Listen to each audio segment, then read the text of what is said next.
ఉన్ని Mukundan hero మలయాళంలో ప్రేక్షకుల ముందుకొచ్చిన మోస్ట్ వైలెంట్ మూవీ మార్కో. ఈ సినిమా తాజాగా సూపర్ హిట్ టాక్ సొంతం చేసుకుంది. మలయాళంలో భారీ కలెక్షన్స్ దిశగా దూసుకుపోతుంది. ఇక హిందీలో కూడా ఈ సినిమా కలెక్షన్స్ రోజు రోజుకి పెరిగిపోతున్నాయి. తాజాగా తెలుగులో కూడా ఈ చిత్రం రిలీజ్ చేశారు మేకర్స్. హిందీలో వచ్చిన యానిమల్ కిల్ తర్వాత అంతకు మించి హై వోల్టేజ్ యాక్షన్ సీక్వెల్స్తో మార్కో ప్రేక్షకుల ముందుకొచ్చింది. మలయాళంలో సినిమాకి హిట్ టాక్ రావడంతో తెలుగులో కూడా సినిమాపై హైప్ క్రియేట్ అయింది. ఈ నేపథ్యంలో సినిమాకి మొదటి రోజు ఏకంగా 1.75 కోట్లు గ్రాస్ కలెక్షన్స్ వచ్చినట్లు మేకర్స్ ప్రకటించారు. తెలుగులో హైయెస్ట్ ఓపెనింగ్ కలెక్షన్స్ అందుకున్న మొట్టమొదటి మలయాళీ మూవీగా మార్కో రికార్డు సృష్టించింది. తెలుగులో పుష్ప 2 హవా ఆల్మోస్ట్ క్లోజ్ అయింది. ప్రస్తుతం థియేటర్స్లో చెప్పుకోదగ్గ సినిమాలేవీ లేవు. దీంతో మార్కో సినిమాకి ఆదరణ పెరగడం గ్యారంటీ అనే టాక్ వినిపిస్తోంది.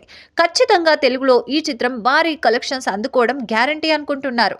జనవరి 10న గేమ్ చేంజర్ మూవీ రిలీజ్ కాబోతోంది.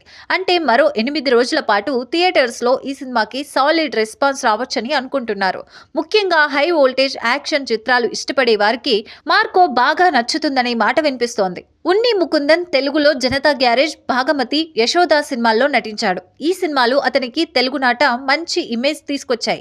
అలాగే మాలికాపురం అనే డబ్బింగ్ సినిమాతో ఉన్ని ముకుందన్ సక్సెస్ అందుకున్నాడు. హనీఫ్ అదేని దర్శకత్వంలో మార్కో మూవీ తెరకెక్కింది. ఈ సినిమాతో దేశవ్యాప్తంగా ఉన్ని ముకుందన్ పేరు వినిపిస్తోంది. దుల్కర్ సల్మాన్ తర్వాత దేశవ్యాప్తంగా పాపులారిటీ సొంతం చేసుకునే మల్లు స్టార్గా ఉన్ని ముకుందన్ మారడం గ్యారంటీ అని అనుకుంటున్నారు.